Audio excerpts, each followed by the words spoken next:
my name is Gerhard Schwartner, and thank you for tuning in to our Selling Power webinar. Today we'll talk about the 5 key steps for building a top sales team in 2016. It is my great pleasure now to introduce Erin Martin, Director Enterprise Sales with Conversica. Welcome, Erin. Gerhard, thank you very much. Can you share the agenda? Sure. I definitely will do. So the agenda for today, for everyone who's participating in the webinar, and I'm trying to advance slides, there we go, is we're going to talk about building teams with talent. We're going to talk about celebrating the good, fixing the bad, and examining the ugly. And then we're going to talk about how to execute with tenacious persistency. And then we're going to talk about deploying tools that are used, and then the secret sauce that sort of brings it all together. So that will be what we'll be covering in today's webinar on how to build the 5 key things to building a top team, your sales team, for 2016. So to move along, do you have a top team? And actually, I need to go back one. I kind of clicked through a little bit too fast. So do you have a top team?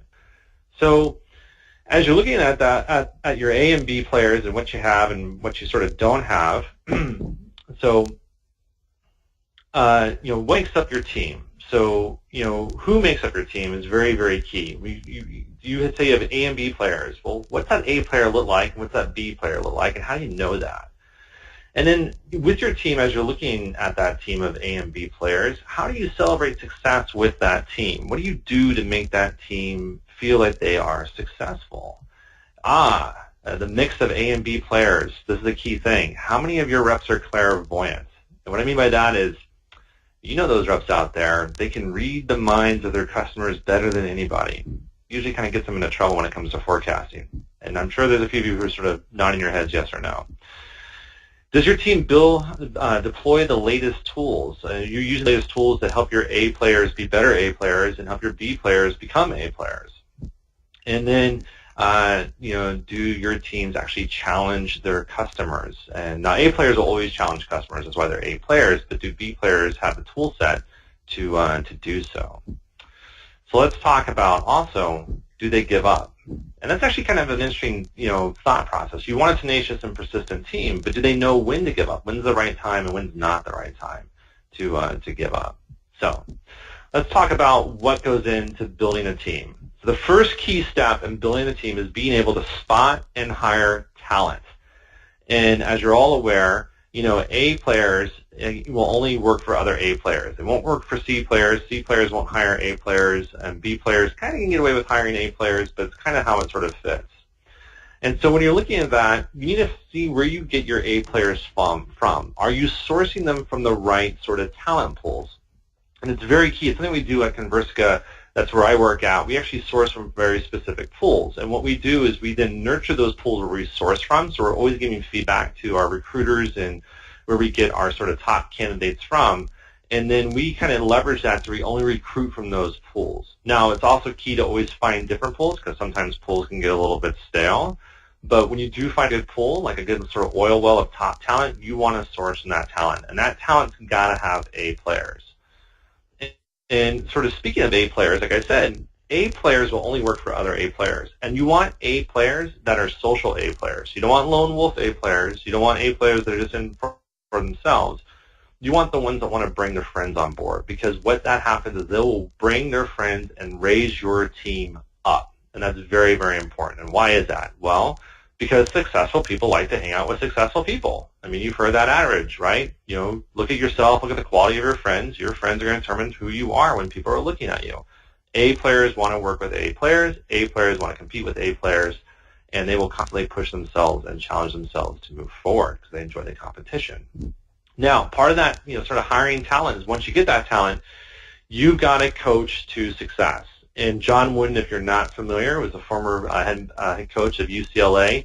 He always reinforced the fundamentals in everything he did. They always practiced the jump shot. They always practiced the layup. They always practiced sort of passing in a certain pattern and so forth. And the key of reinforcing those fundamentals is incredibly important, because when all sort of heck breaks loose and there's lots of stress in the organization, it is execution of the fundamentals that make a successful team. So, and then he also reinforced procedures, and you need to reinforce policies of coaching to that success, which reinforces those fundamentals. He also really believed in keep sharpening the skills that you have. Don't just build up new skills, but sharpen the current ones that you have to keep them going. So as you're looking at your team and you're looking to build out your team, make sure that you are reinforcing what the fundamentals of selling are. So like good questions, good prospecting. Asking for the business is kind of a key fundamental. Reinforcing the procedures of how you do business and how you acquire business. And then keep sharpening the current skills that your team has. Sort of celebrate what is excellent and then sort of build out upon what's new ones. And then a key thing as well, too, is sort of building a pathway or providing a pathway to success. And so when you're hiring these A players, they want to go somewhere. They want to be somebody. They want to feel like they have a pathway of moving up. And if you're working with lots of millennials in your organization, they walk in and they're like, okay, I'm hired as an SDR. I know it's the first sort of role in the organization. When do I become CEO? And I know that's kind of a stereotype, but it exists. You've got to give them a pathway to work towards, and that's very, very important. And then that is also, of course, promotion and then financial reward as well. And the key being is reinforcing of what Coach Bill Belichick does for the Patriots, which is always having the people do their job. Focus on what they do, stay within their lane, and they will have a pathway to success and financial reward. Now, the second key to building a top team. So you're going to hire talent, right? You're going to say, okay, I got a mix of A and B players. Let's get some more A players on. I'm going to pull from the right resources. Now it's key about the organization, which is celebrating the good, fixing the bad, and examining the ugly. Now, why do we all go into sales? Well, we all go into sales because we want to be successful. And successful organizations celebrate that success. They create a culture of achievement, and that culture of achievement then reinforces great habits. So one of the things that we do in our organization at Conversica is we run lots of little mini contests with our sales development team. We run call blitzes, we run email blitzes, and so forth, and we hold up the person who not just wins those contests, but we hold up when they do it in the right way. We want to reinforce the great habits. It's one thing if you can make 100 phone calls. It's more important if you can get a good 10 to 20 appointments out of those 100 phone calls. We want to celebrate what you're doing correctly. And then what that does is that helps push a team beyond the standards that you set for yourself. So now we have a standard set. We keep increasing that standard, always sort of building in stretch goals. We want that team to always push itself even further. So we're celebrating success publicly. We're putting people up on stage and saying, this is what good looks like. This is how they got good. This is why they're good, because they're doing the right things. So the procedures and the fundamentals that we've put in place. And now let's take that bar and push it a little bit further. And what that does is when you build a culture of success, you recruit even better talent. People are going to talk about it with their friends. You're going to get press about it. People are going to want to start working for your organization. And wherever you are in the world, wherever you look at, you know those companies that are in your neighborhood that, man, that's a top sales team. I wonder what it's like to work there. That's because they celebrate success. They publicly show what success looks like. And, of course, that also creates a culture of success in the marketplace. Now, with all good things, there are a few bad things. And it's very important for a top team to execute today is to coach out the bad. So if we're reinforcing fundamentals, we're coaching success, and we're celebrating that success, we also have to coach out the bad habits. And you have to have what's called a Kaizen attitude of constantly improving. If you're not familiar with that, it's a sort of a Japanese work ethic of always sort of fixing, always improving on things. You don't sort of just rest on your laurels. And it's very key. If there's something that's broke or if there's something that needs to be fixed, fix it. Say it's bad, get it over with, and move on. And that goes back to correcting immediately and not allowing bad habits to grow. So a little bit of my background, I used to be in the military at one time, and I worked for a large corporation, and now I work for Conversica. And one thing I learned about the military, which I've carried all the way through, is you correct bad habits at that time when you see them. You correct them immediately. You correct them publicly. The military is a little bit harsh in how it does it, but you correct it publicly so that everyone else can learn not to do that. And it helps within the sales organization as well, too, to correct those bad habits. Because if you let them fester, what will happen is your A players will be like, well, I don't want to work for that because that person doesn't have standards. And then, your semi-B, semi-A player will be like, yeah, I think I can let it slide today. I don't necessarily need to put in that phone call, et cetera. And those bad habits start to become a weed. They start to become a forest of weeds, and it becomes a big nightmare for you and your organization. And that means quickly moving out the poor behaviors and those that have got bad behavior. So poor performers, poor behavior, bad behavior, out the door as fast as you go. I mean, granted, HR rules may apply. You can't necessarily just throw someone out right away, but you definitely have to up the tempo to get them out of the organization, because bad actors really create a lot of problems, especially for your A players, and that can push talent away. And then, of course, always setting your standards high, never settling for good enough will help you automatically coach out those bad habits. So a good example, and going back to my military experience, I was in the Army, not in the Navy, but the Navy SEALs are a big thing here in the States, and people talk about them. And one of their things is their culture is never settle on good enough, always settle for the best. And it's important, and they're elite for that particular reason. And if you look at all the top teams in sales, in sports, in anything else that's out there, they never settle for good enough. They always shoot for higher standards, and they push out the bad.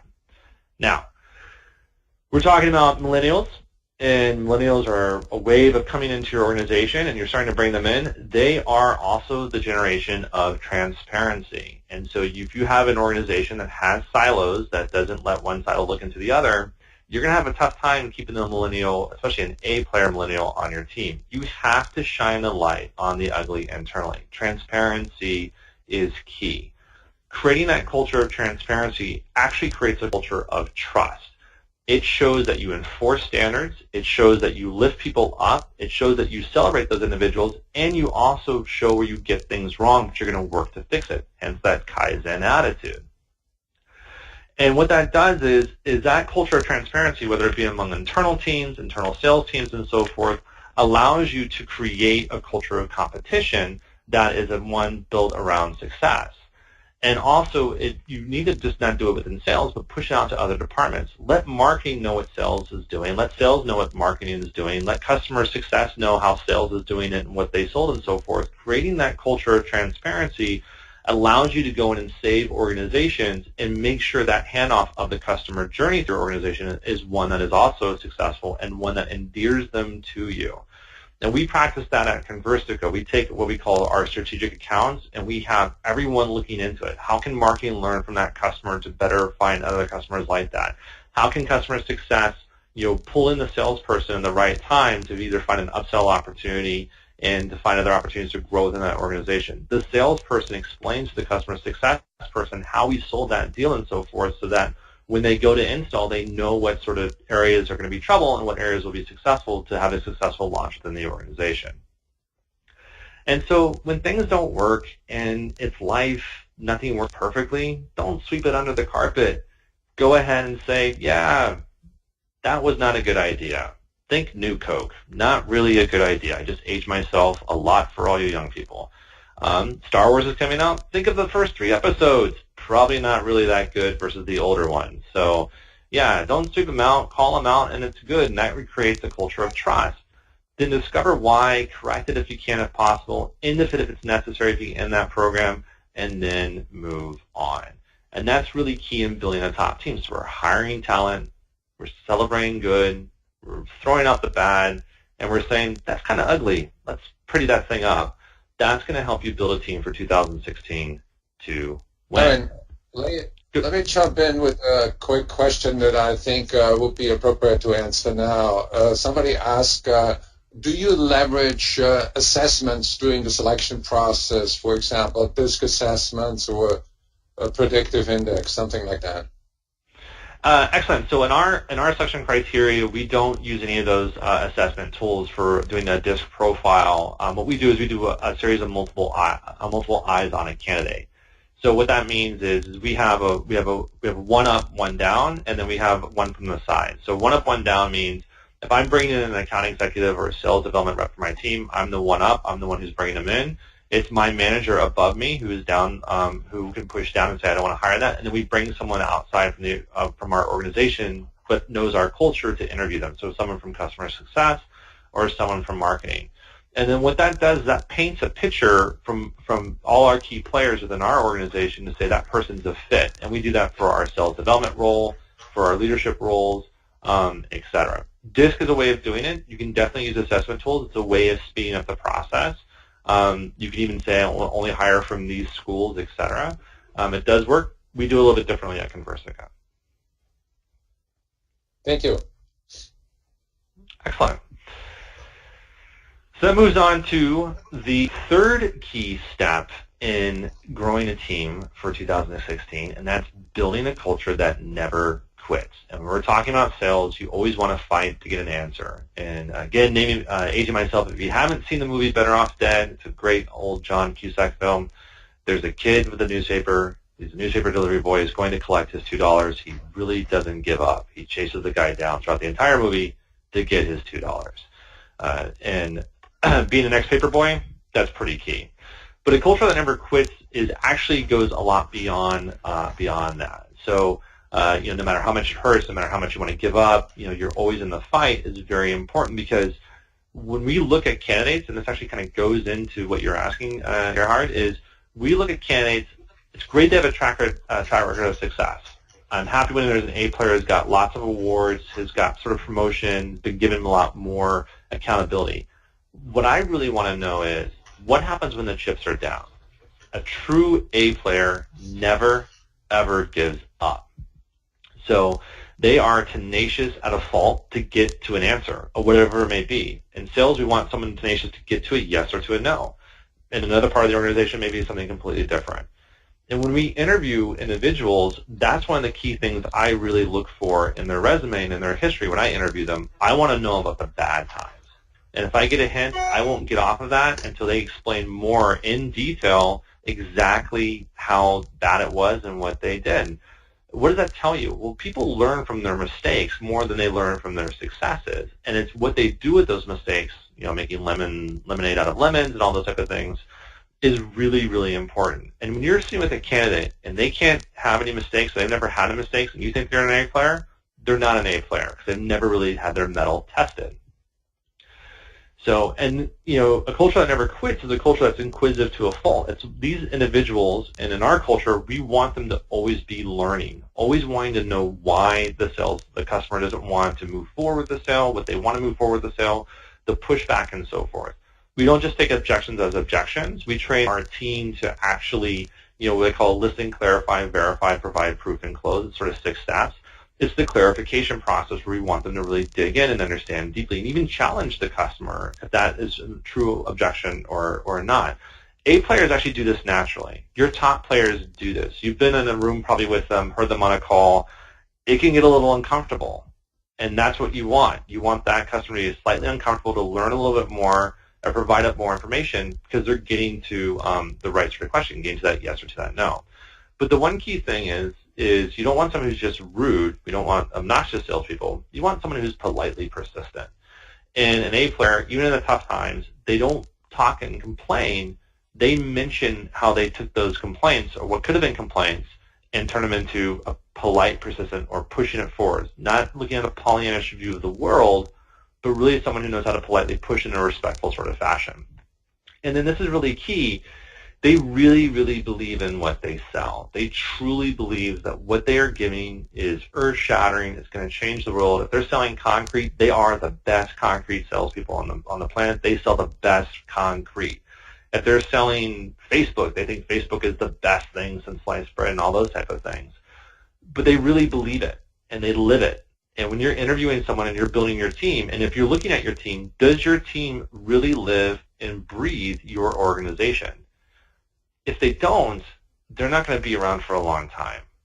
And if you look at the customers they bring in, how often do they sort of fall off being customers again? Customers want to believe in something. As human beings, we want to believe in something. We want to adhere to a culture that's bigger than we are. Customers are the same way. And salespeople who have a strong belief, they're almost evangelical in how they sort of preach about the product, they attract customers like a bright light out in a dark ocean of competition. And they do it because the customer fully believes in them, and that's because the A player fully believes in that product. Aaron, Yep. quick question. How do you teach resilience? And I'm sort of reminded when I look at that, a culture that never quits. Mike Tyson once said that everybody has a plan until they get punched in the face. Yeah, that's excellent. Resilience comes through experience, and it comes through having strong mentors around you. And there's a lot that goes into it. The military, tries to train you by sort of what they do, breaking you down and building you up, putting you through many stressful situations to see what your mettle is worth.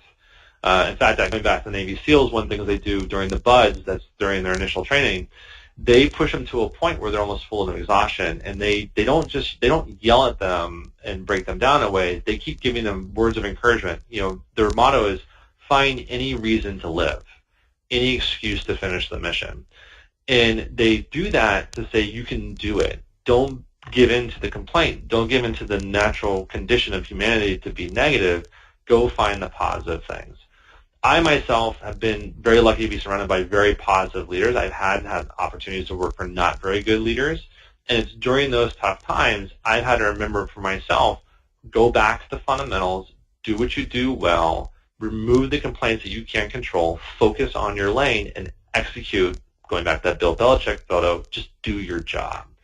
And if you do that and you execute, you can attract people around you who will start to execute with you because you can show resilience and you can lead by example, and that will get other individuals to have resilience as well too.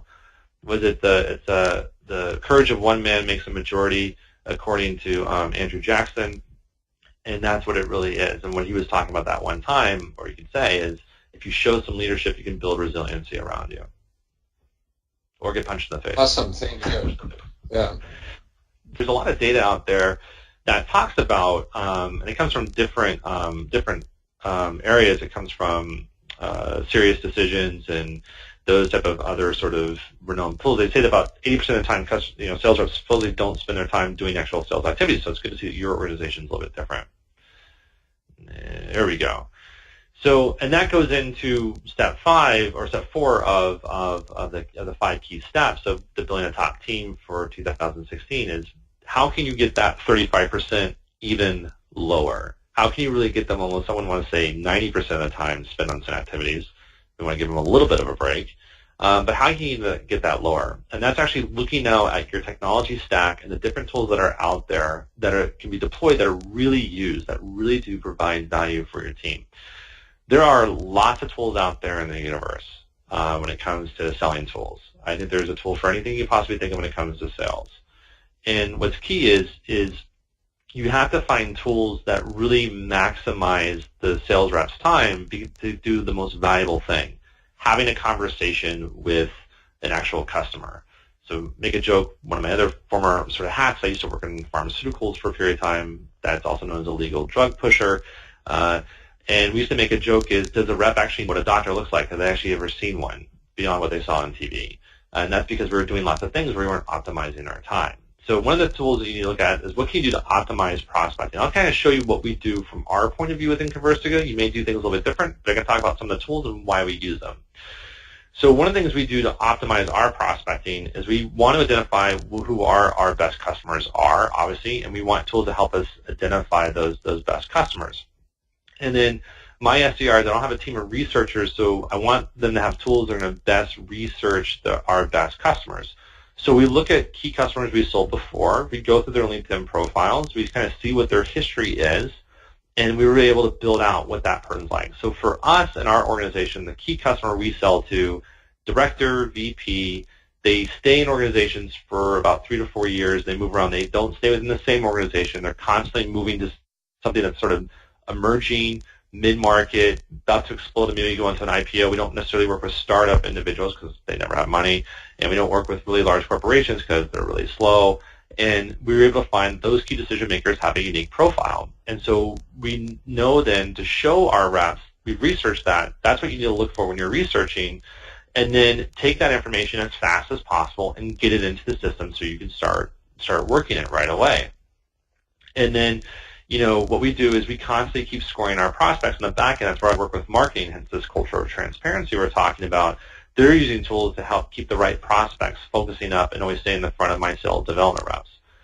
And then knowing the competition in advance, tools that can help you sort of know the competition as well too. Those things help us optimize prospecting. If I can call out early in advance what a key competitor is that we may be going up against, it actually reduces my selling time because I'm now able to sort of address some objections straight ahead. So these are some of the tools that we use. So FlipTop is a marketing tool. It actually sort of helps people sort of what content they're going with, and we know if they're looking at certain content that they're the right buyer. LinkedIn Sales Navigator, great tool. My sales development team uses that. Allows them to dig deeper into individuals and see their sort of network and connections. Social selling is very, very key, especially with millennials. You find some good sales development reps who know how to socially sell, you're going to get some amazing prospects coming through your pipeline. Datanyze is a great tool. It's a scraper, kind of pulls up technology combined with built with is sort of something you can use at the same time. Datanyze we use to sort of build out a key list of sort of our marketplace. And then built with is a tool that goes into your Chrome and you can pop up and it kind of shows you all the code that's on a website. We look for some key things. Are they doing lots of ad traffic? Are they using some third-party market automation tools, et cetera? That little squid there is from a startup we're testing out called Legion Analytics. It's like the Pandora of lead gen. It's pretty interesting. It's actually worked out very successful. I suggest you try that out. That's Legion Analytics. Inside View is really good. We've used that in the past to sort of augment data and provide sort of news sources around what's going on so we can have more top-of-mind topics when we're talking to our prospects. And then we've just rolled out EverString that's gone through our database and it's helping us identify even better prospects that we can go after. And all those things work in conjunction. So now my sales development reps, when they come in, they've got a list of people who've come in inbounded from our site due to our great marketing that's been going on from our marketing team, plus their cold call prospects that they have, all ranked up, stack ranked. They're focused on a lane to go after what we know to be the top person. And we did that to optimize their time so that they're on the phone calling, and we use a tool to sort of automate that dialing process, which then means optimizing communication. I mean, now there are millions of ways to communicate with our prospects, leads, and customers. We can automate calls to speed up the connections. We can automate emails that leverage best content, time to email, et cetera, and as well as automate as much of the grunt work as possible. If you think about where we are in modern day selling, we are akin to the factory workers long ago. And what I mean is, like, if you think of sales for the longest period of time in the modern age, it's been like the I would say right around the Industrial Revolution component, except there are lots of hands-on sort of still building things. And now with all these sort of modern tools that are out there, you're looking at tools that that now automate a lot of that process.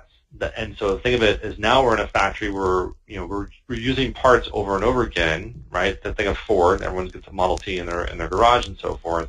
And now we're automating those components, and we're doing it in such a way to remove a lot of the rote tasks that normally would be a human being doing.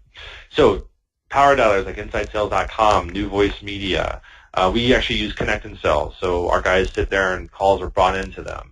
Live Hide for email, Yesware for email, BombBomb, this great sort of tool that automates a video connection.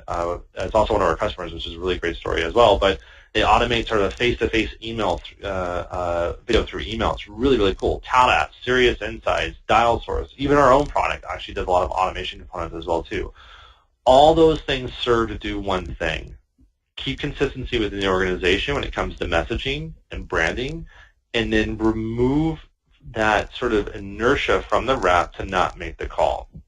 A players are going to make the call. They're going to pick up the phone because that's what they love to do. But the rest of your organization, because you said you have a mix of B players, they need these tools to sort of get them over the hump. Now, if these tools don't automate or don't speed up connections, if they don't leverage, content, they don't teach you something new at the same time, then they're not very helpful. So that's where I think like InsideSales.com, our product, and I believe also as well too, Yesware and TalApp, they provide you analytics back so you're always learning and adjusting. Remember, celebrating the good, fixing the bad, examining the ugly. They help you sort of do that type of stuff as well too, and that's very, very key. And so if you're looking at sort of cut off 5%, if you haven't deployed some of these tools, really seriously take a look at them. They're all really good, and they do what you need them to do, which is help you communicate faster, speed of contact with your potential customers and clients.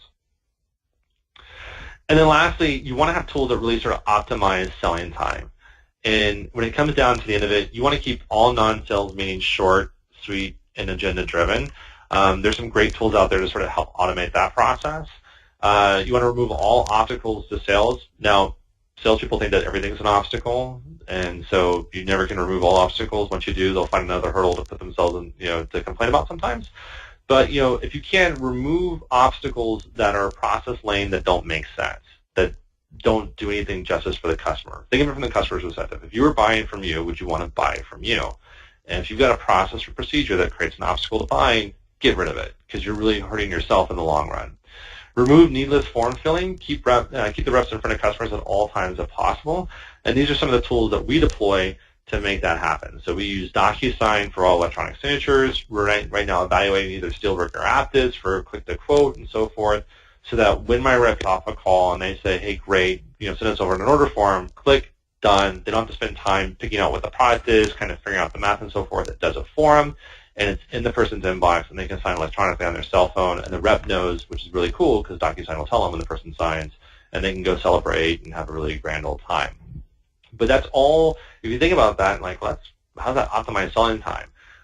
If my rep has to take an hour to create a form or to create a quote, that's an hour where they're not demoing a customer. That's an hour where they're not selling a customer. That's an hour where they're not negotiating.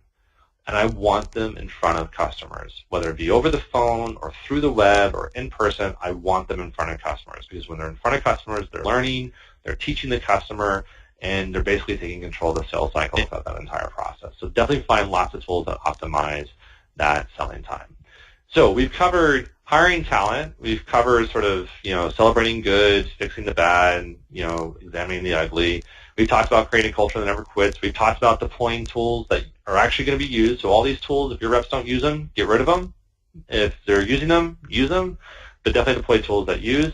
And the last sort of key secret sauce, and if you read the Wall Street Journal, they thought sriracha was going to be the biggest thing since sliced bread a few years ago. But the key secret sauce to all of this, of making this work for 2016, is looking at yourself in the mirror. You are the key to all of this. As sales leaders, as A players, you are the one that's going to be responsible for hiring the talent. You are the one that's going to create that culture. You are the one that's going to celebrate success, fix the bad, examine the ugly, and evaluate the tools that you're going to use. And your key as a leader, as we were talking about earlier, how do you create resilience? It's through you. Your team is looking up to what you do. Do you hold people to a higher standard? Do you hold your top performer, who may be skipping work because they think get away with it, to the same letter of the law as you do the bottom performer? You should, because consistency is key for human beings. They really like that. And your sales reps love it if they see that. They want to work for someone with high standards. And you are that secret sauce in the end.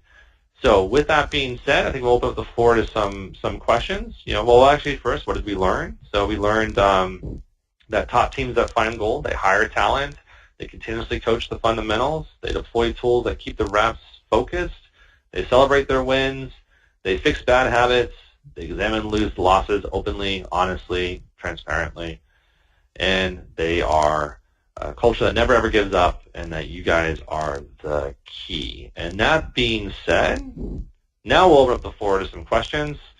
Any questions? Great. Great job. Thank you very much. I want to open this up for questions. There are a number of questions in the queue, but feel free to type them in. My first question is actually first a comment. The one thing that I'm missing is I'm reminded by Nadia Satella, the CEO of Microsoft. He says that history does not reward tradition. I mean, the economy doesn't reward tradition. The economy rewards innovation. So what does innovation fit into this? You've talked a lot about talent, about discipline, and I think we would like to know your secret sauce for creativity and innovation at Conversica. Yeah, so one of our keys of innovating is we innovated how we hire people for our sales role. So we looked at who we brought in a consultant, and they said, you need to hire someone that is an expert in this market space. And we said, you know what? We're not going to do that. We're going to hire people who have no expertise in the market space we're going into. But we know that they perform really well and that they can close business in whatever market space they came from. And why did we do that? We did that because, and we innovated in how we sell now, because those individuals don't rest on what they think to be market expertise. They dig through and they ask questions because, A, they want to learn about the markets they're selling into, and B, they actually bring in sort of that naive eye sometimes that makes our customers stop and think. So a good example, we hired this kid. His name is Kevin. He came from financial services, has nothing to do with what we sell. We sell a tool that helps salespeople, be much more efficient through artificial intelligence. And young kid, 26 years old, he has a maturity level that's extremely high because he sold financial service products before, but he knows how to dig deep and ask questions. His first week on the job, he sold his first deal. He's been selling ever since, and we've innovated in that direction after people like him to do that. And all my reps are selling because of the fact they come from a different background. That's one way we innovate. Another way we innovate as well, too, is we're constantly evaluating the tools that we use. We don't just sort of latch on to one and say, just do that. We constantly get feedback from our team and then look at that and then deploy out tools that are successful over a short period of time, then reassess and then move on. If it doesn't move the needle, we drop it and we go someplace else. So those are some of the key ways that we innovate. Thank you. That makes a lot of sense. And, I know Conversica is a very progressive, innovative company. The next question is, somebody says, and sort of hitchhiking, I think, what you talk about coaching. This webinar builds a good case for a senior citizen professional to be mentors for the next generation. What do you think? I think that's fabulous, and I think that's a great idea. You should definitely have mentors within any organization. There's some organizations that they do that. They have mentors, C-level mentors to next directors and so forth. But I think having a seasoned sales professional come in and teach and at least you can learn a lot through their stories is incredibly important. You should definitely have mentors. Cool. Next question. What kind of cadence do you deploy for individual rep one-on-ones? Do you have a different topic by week, such as 1, upcoming quarterly pipeline, 2, current month's business review, 3, training on a particular topic? Any suggestions? Yeah, so we run a one-on-one cadence. So we broke in our teams different. So I have account executives and I have sales development reps. Our sales development reps, we do a one-on-one cadence with them weekly. We review, on the weekly review, they review the calls that they're doing, review steps to improve their conversion metrics. And then the third thing we work on a monthly basis is what sort of business have they brought to the table from the previous month and how can they, build upon that, or what do they do successfully to make that happen, or what can they do. For my account executives, the one-on-ones that we do with them, we do business reviews on a weekly basis, which is basically more like our forecasting review and so forth. And then what we do on a biweekly basis is we do individual training. And so I train around my team around key things. So we institute the Challenger sales model into our organization, so we keep touching upon that. And then what I also teach them on is fundamentals of how to dig deeper into demos, how to dig deeper into learning more, and how to basically control the call cycle. And then we have a quarterly meeting that we do where we review all of our sort of quarterly business from the previous quarters, and then we look for trends together as a team, trends within their own pipelines as well as trends within the SDR pipeline. That's kind of what we do for our cadences. Awesome. How do you propose to fix bad habits with a sales rep? Severe beatings until the habits improve. I'm just kidding. All right. I knew you. No, so a couple of things that you can do. You can put them on a plan. In previous organization I worked for, we did that. A plan was usually 75% of the time the person was going to ride themselves out of the organization. I had in my own sort of career, when I worked in pharmaceuticals, I had a boss I really loved working for. He got promoted. It was a big shock, and the team was really dejected. And I had a new boss that came in, and as a team, we weren't really happy with them. And we were kind of grumbling as a group. And what he did is he assessed us for a good month, and then he came back, and how he coached our bad habits out of us is he used like sort of football terminology with us, and he got us to sort of play into it. He made a game out of it. It was a lot of fun. And so for me, I was always told I can only run off tackle. And if you know anything about American football, that's just basically running up the middle of it, just being a blunt force. Whereas someone else in the organization, he could take an audible on the team, et cetera. And what I would say is, like, well, I want to be able to audible like Ted does. And he's like, well, if you want that, these are the things that you have to do. So he would hold out these little carrots in a really fun sort of way, and he would work on building us up on our strengths and ignore sort of the weaknesses. And if we had a weakness or a habit, he would say, hey, when you do that, that takes away from this. And you like this, don't you? And I'd be like, yeah, I want that. I like that. He's like, then don't do that anymore. And he did it by really calling it out in front of everybody else as well, too. So we would go to these team meetings. We all knew our bad habits, and we threw them on the table, and we started making jokes about them. And then we started sort of celebrating our successes around what we did very well. And that worked. Did it work for everybody? It doesn't.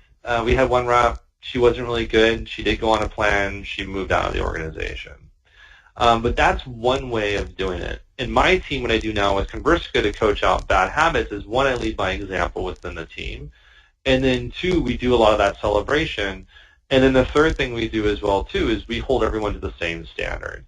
And if they meet that standard and then they exceed that standard, they're celebrated. And if they fall below the standard, even if they are a top-performing rep, we call that bad habit, out in public. And so it's known that there's an even playing field, and that we have found to be very successful. Because we're a small organization, we're still in sort of a startup mode.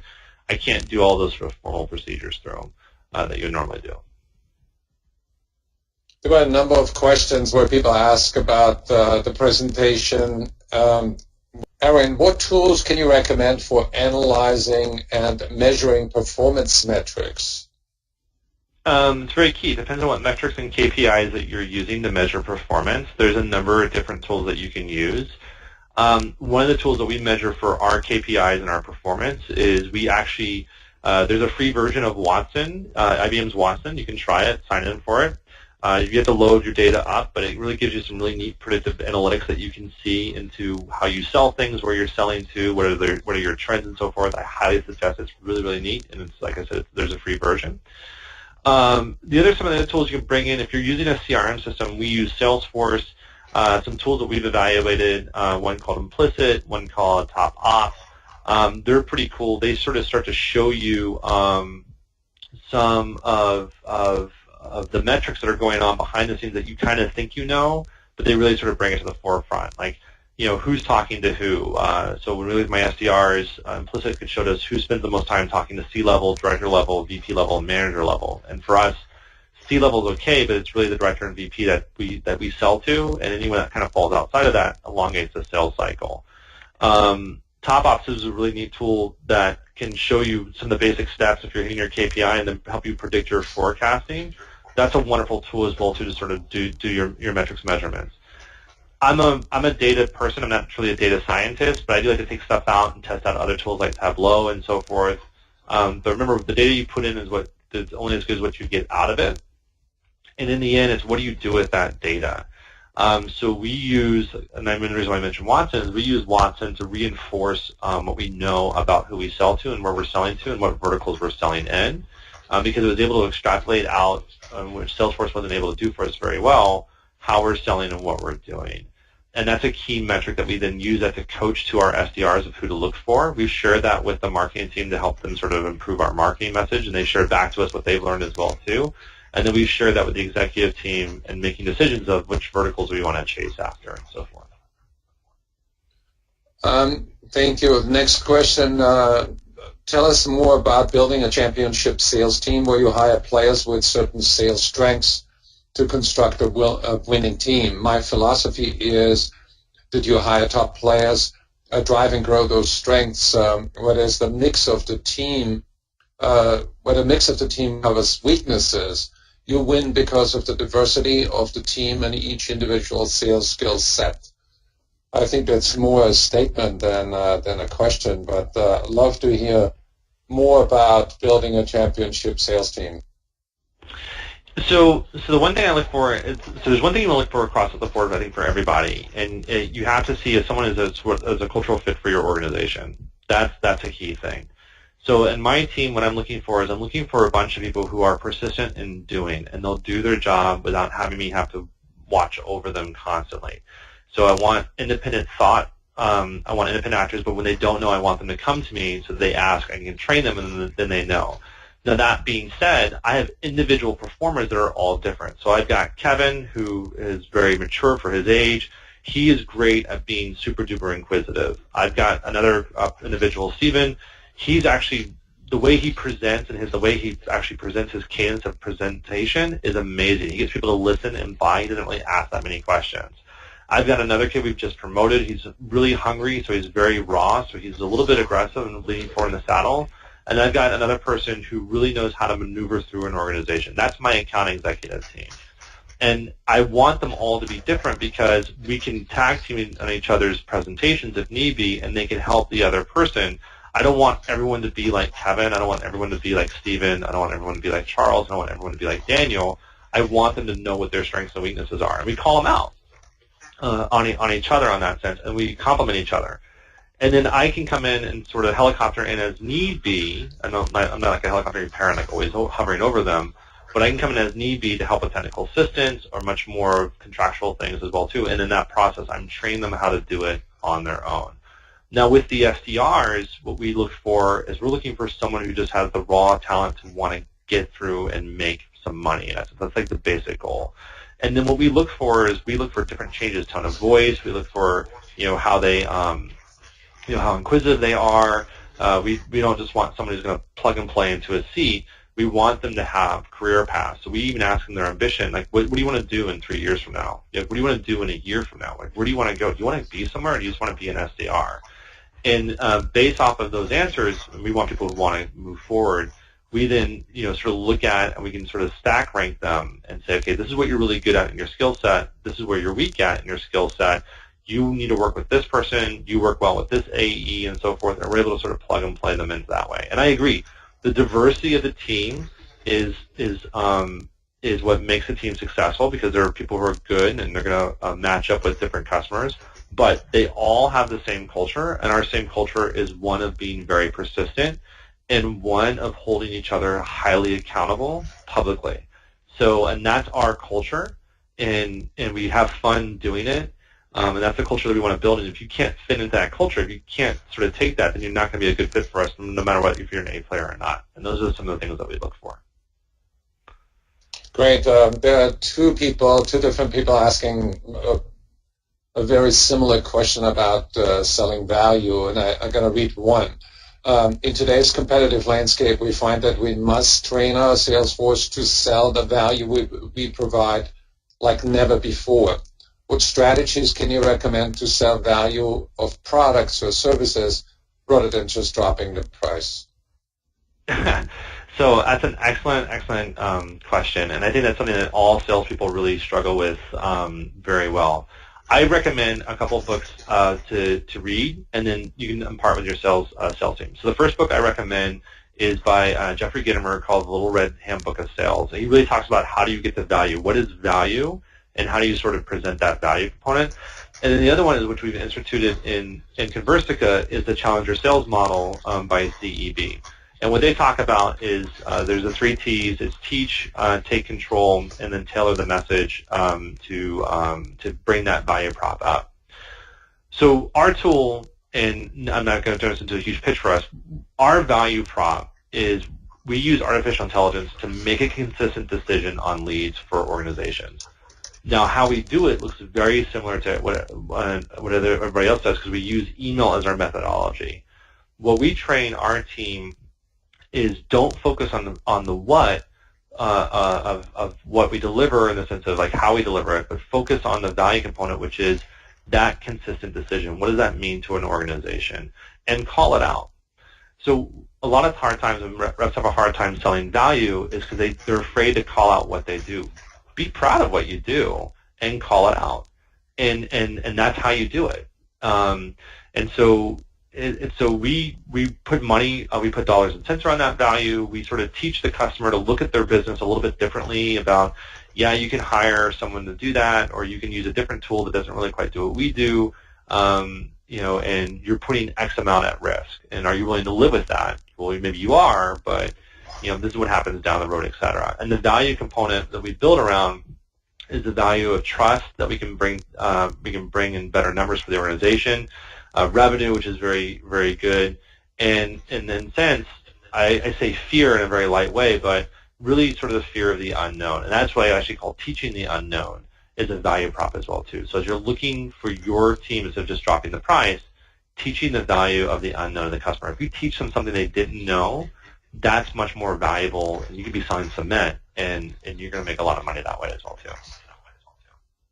too. Next question. What's the best way to get objective feedback from customers as to why you're not winning the business? Oddly enough, it's asking them, and so it's kind of cool. So we when we don't get the business, we kind of ask our customers ourselves, and our tool does that as well too. Our tool actually will follow up with customers and ask them, it asks a very innocuous question like, hey, did Gerhard reach out to you and speak to you? And we get this answer back, and you actually learn from that why you don't get the business. But believe it or not, a lot of people don't ask the customer, and customers are willing to tell you, especially if they're not happy with something, they're definitely willing to tell you. And if you have a rep, go back and ask. And it could be, the rep, we may have what we do in our organization, I may have my VP of sales come in and ask, or I may ask on behalf of my team. We tend to find out a lot about that, or even we use our own tool to do it as well too, Conversica, to ask, and we also find out that way. Those are some of the best ways to do it. But believe it or not, it's just asking. You shared a lot of concepts, Aaron. How do you use those concepts with a long-tenured sales team? So some of them are close to retirement, somebody's asking. Any advice?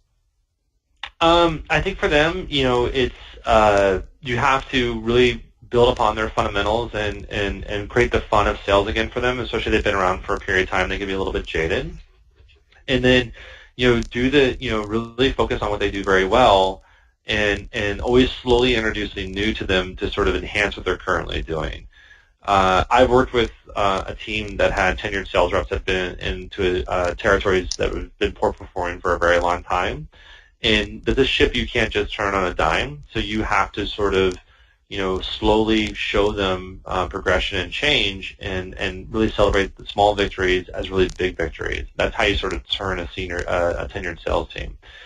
If you've got individuals who are on the road program, which is retired on active duty, which they've already sort of have one foot out the door, then don't force them to do something they're not going to do differently. Just sort of politely help them on the way out, celebrate them on the way out as you can, but I wouldn't, try to disrupt them too much, because they can make a lot of bad ways. That's sort of my advice to that. Final question, Aaron. Tell us about the ebook that you're offering on the slide. Yes, so we are offering an ebook on how to build SDR teams and build a successful sales team, and you can get that after this presentation. When you send out the slide deck, you'll have a link to go to the ebook, or you can go to the resources.conversica.com and also find some of the other ebooks we have there as well too. But the one we have for you is on building best practices for building a sales team. I may have it wrong. Gloria, who's working with the team here at Gerhard, she'll be able to, that'll be coming up after the presentation. If you have any questions, my contact information is in the lower left-hand side. Feel free to reach out to me at erroinm@conversica.com. That's ERROINM@conversica.com. And I'm always willing to answer any questions you guys have. And if you want to learn more about what we do, come to Conversica's website as well too. So that's it. Gerhard, thank you so much, and everyone else, for your time. I really appreciate it. And Gerhard, you got the floor. Thank you, Arian. You did a fantastic job in delighting us with your insights. Very straightforward, easy to follow, and very stimulating. And I want to thank the audience for attending, for asking amazing questions. And a lot of you just typed in great presentation, great feedback. So tune in again in the future to a Selling Power webinar. But congratulations to Conversica for growing as a partner for the sales community to helping everybody win. Thanks, everyone.